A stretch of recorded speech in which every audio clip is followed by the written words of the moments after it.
साथियों नमस्कार। पटना बिहार से मैं अमिताभ कुमार दास, IPS 94 बैच, और आप देख रहे हैं मेरा अपना YouTube चैनल दास बोले बिंदास। क्योंकि जब बुज़दिलों के मुंह में दही जम गया हो तो दास का बिंदास बोलना ज़रूरी हो जाता है।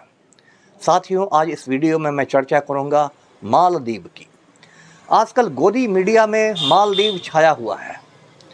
जिधर देखो मालदीव मालदीव। गोदी मीडिया में जो नरेंद्र मोदी के दलाल पत्रकार हैं, ढोल नगाड़े बजा रहे हैं कि भारत ने मालदीव को सबक सिखा दिया, भारत ने मालदीव की अर्थव्यवस्था को तहस नहस कर दिया, मालदीव के फ्लाइट्स कैंसिल हो गए, मालदीव के होटलों की बुकिंग रद्द हो गई, मालदीव के 3 मंत्रियों को बर्खास्त कर दिया गया, मालदीव के राष्ट्रपति मोदी जी से आके माफ़ी मांगेंगे, मालदीव की ऐसी की तैसी हो गई, अब लोग मालदीव नहीं जाएंगे, लक्षद्वीप जाएंगे, वगैरह वगैरह।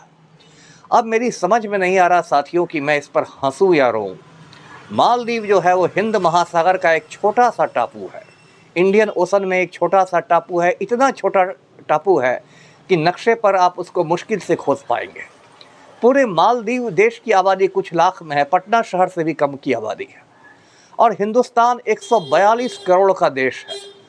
अब बताइए, मालदीव के सामने जो ये पहलवानी दिखलाई जा रही है, इस पर फख्र होना चाहिए या शर्म होनी चाहिए, मेरी समझ में नहीं आ रहा है।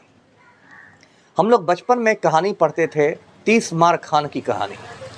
एक आदमी बैठे बैठे मक्खियाँ मार रहा था। जब उसने मरी हुई मक्खियों को गिना तो 30 मक्खियाँ मर चुकी थी। उसने अपना नाम रख लिया 30 मार खान। लोग उसका नाम सुनते तो समझते कि इसने जंगलों में जाकर 30 शेरों का शिकार किया और उसने 30 मक्खियाँ मारी थी। नरेंद्र मोदी जो हैं वो हमारे ज़माने के 30 मार खान हैं। ये मालदीव को सबक सिखा के विश्व गुरु बनते हैं।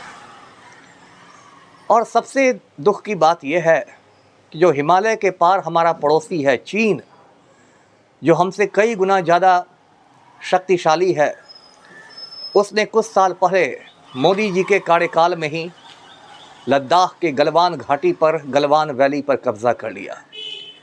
वहाँ बिहार रेजिमेंट तैनात थी।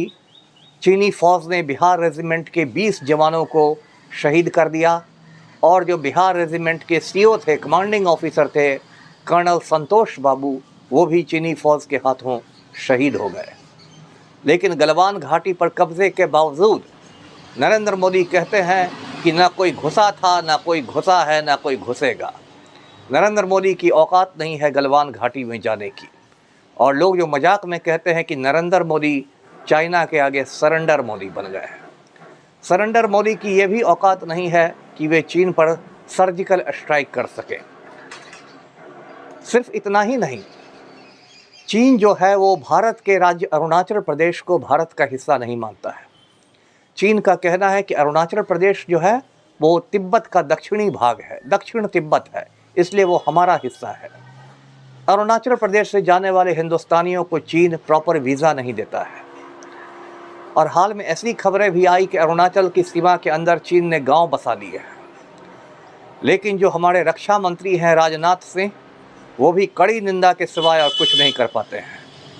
अब आप ये भी पूछेंगे कि मोदी जी इतने बेबस क्यों हैं कि जब चीन का राष्ट्रपति भारत आया था शी जिनपिंग, तो शी जिनपिंग को मोदी जी झूला पर बैठ के झूला झूला रहे थे। लग रहा था कि सावन का झूला झूल रहा हो चीन का राष्ट्रपति।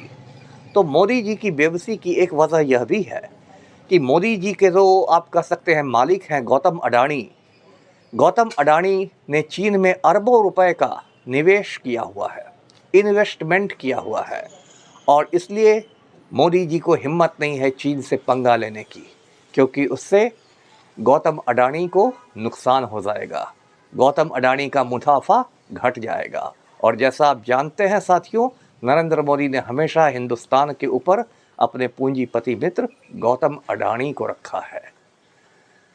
तो ये बात है, इस बात को जानने की ज़रूरत है। गोदी मीडिया के ब्रेन वॉश में नहीं आए। कभी कभी मोदी जी से ये भी पूछें कि चीन को कब कब लाल आंखें दिखाइएगा। तो कैसा लगा आज का वीडियो? इसको शेयर कीजिए, लाइक कीजिए और मेरे चैनल को सब्सक्राइब कीजिए। धन्यवाद। जय हिंद।